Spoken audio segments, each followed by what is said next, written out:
Conversando com um amigo, eu disse que o primeiro final de Silent Hill 2 que eu vi foi o final Mary.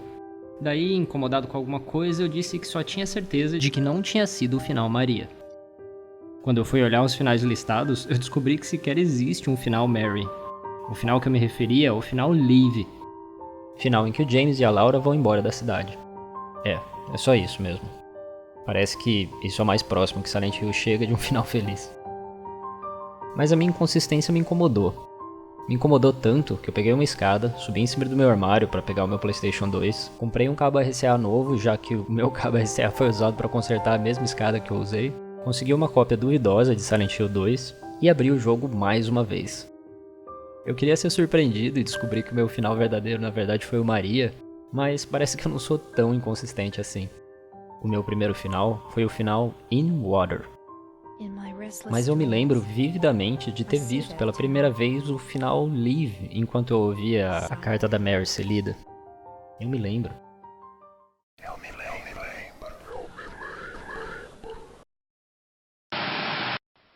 Are you taping again? Come on. I don't know why, but I just love it here. It's so peaceful. You know what I heard? This whole area used to be a sacred place. I think I can see why. It's too bad we have to leave. Please promise you'll take me again, James.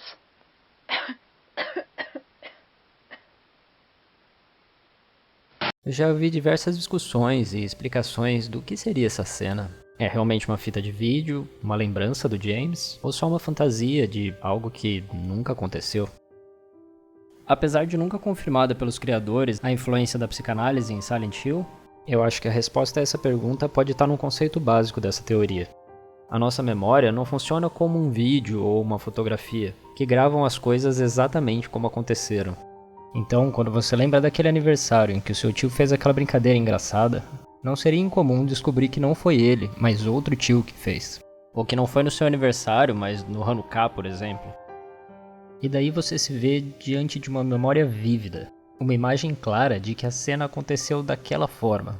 Mas uma fotografia no celular do seu amigo mostra que ela aconteceu mesmo de forma diferente. Então por que essa memória tão clara de uma coisa irreal? Ou parcialmente real? A explicação seria que nossa memória não é confiável não só por esquecer das coisas, mas também por modificar as coisas que lembramos. E quem decide o que vai e o que fica e como fica na nossa memória é o mais sinistro dos sensores, o nosso inconsciente. E é na virada do século XIX que Freud propõe um dos vários mecanismos que influenciariam nessa decisão: as lembranças encobridoras. Existiriam duas forças agindo no seu inconsciente. Uma tentando fazer você se lembrar de um acontecimento importante, e a outra tentando fazer você esquecer, porque é muito traumático ou muito vergonhoso, por exemplo. E nessa luta em que nenhuma das forças prevalece, o resultado é o que ele chama de reconciliação, e pode acontecer de duas formas. A reconciliação por desenquadramento toma a forma de uma lembrança aparentemente totalmente desimportante, como por exemplo a lembrança de você alimentando o seu gato. Acontece que nesse mesmo dia em que você alimentava o gato, a sua avó, a quem você era muito ligado, acabou falecendo. Parte do seu inconsciente quer que você se lembre dessa situação para te preparar para situações parecidas, enquanto a outra parte só quer que você esqueça porque foi muito doloroso. Para que aconteça a reconciliação, o que acontece é o deslocamento da importância desse fato para um outro fato totalmente corriqueiro que aconteceu naquele mesmo dia. É como se parte do seu inconsciente estivesse tentando tirar uma foto daquele momento importante, só que a outra parte empurra a câmera para o lado, deixando a parte que realmente importa fora de enquadramento. O segundo caso é um pouco mais complicado. É a total criação ou seleção de uma lembrança. No caso exposto por Freud, o paciente tinha a lembrança de infância de estar num campo colhendo flores com um casal de primos. Quando ele notou que o buquê da sua prima era muito mais bonito que o seu, ele saltou sobre ela, arrancando o buquê de flores da sua mão. A conclusão do Freud é de que a sua prima, que quase se casou com ele em outra ocasião, representava na verdade outra garota, o seu primeiro amor, que vestia um vestido amarelo quando eles se conheceram, amarelo como as flores do campo. E o seu ato de arrancar as flores da mão da menina significava literalmente deflorá-la. O Freud chega a essa conclusão ao descobrir que essa memória ressurgiu por volta dos seus 17 anos, exatamente na época em que ele teve a oportunidade de se casar com a sua prima. Não por acaso, já que essa situação teria relembrado ele do seu antigo desejo de ter desposado essa garota. Essa lembrança não teria então ressurgido nessa época, mas teria sido fabricada nesse momento. Uma forma de significar o seu ainda desejo pela garota, mascarando a vergonha do seu desejo sexual numa lembrança infantil e inocente. Uma reconciliação entre a nostalgia do primeiro amor e a vergonha de admitir que ele queria ter fudido aquela garota. A existência de outros elementos nessa lembrança que eu não citei, como a presença de outras duas mulheres e de uma casa no campo, que não contribuiriam em nada para essa reconciliação, podem fazer crer que essa memória era na realidade realmente verdadeira. O Freud então admite que a lembrança pode ser verdadeira, mas a importância dela não está nela mesma, mas no que ela pode representar para o seu inconsciente. Nesse caso, a reconciliação aconteceria com o deslocamento do significado de um significante para outro. E esse seria o caso do vídeo de Silent Hill 2. Essas seriam realmente memórias de James, o que não significa nem que elas de fato aconteceram e nem que não aconteceram.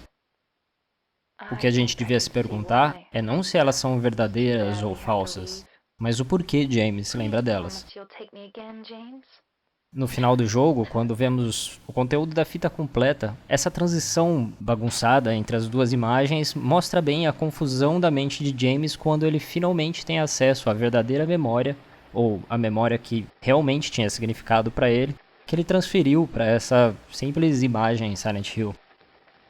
E é aí que nós vemos que a promessa quebrada por James e a dificuldade respiratória da Mary significavam uma coisa muito mais grave do que ele se lembrava.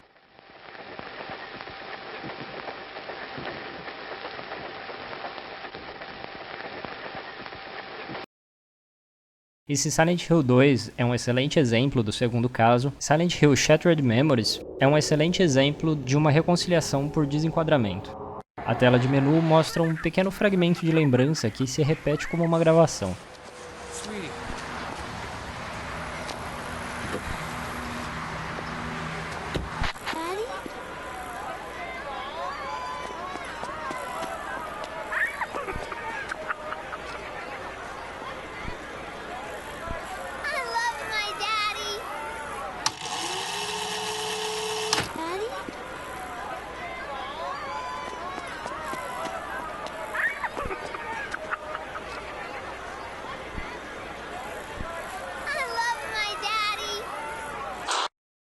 E é só quando fechamos o jogo que essa imagem começa a fazer sentido. Afinal, ela começa a ser vista pelo ponto de vista da Cheryl e revela quem verdadeiramente era o seu pai. Esse trecho varia de acordo com o final, mas dá pra usar um dos finais aqui como exemplo.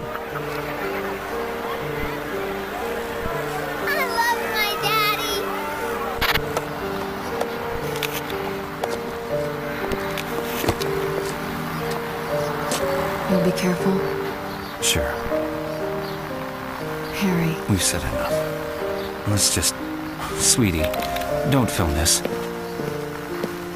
You know this has nothing to do with you, right?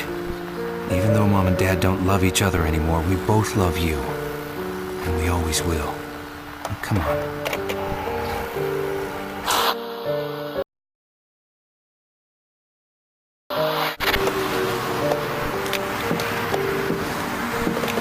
What the hell are you filming me for? Am I supposed to dance for you?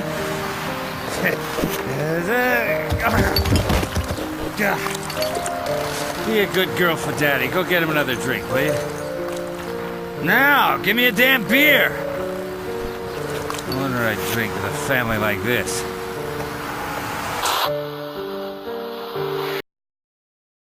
E pensar sobre tudo isso me fez repensar sobre a minha lembrança do final Live, ou Mary, como eu lembrava. Que motivo meu inconsciente teria para ter alterado essa memória? Quem sabe um dia eu compartilhe com vocês. E você? Quais são suas memórias despedaçadas? In your mind's eye lives a man.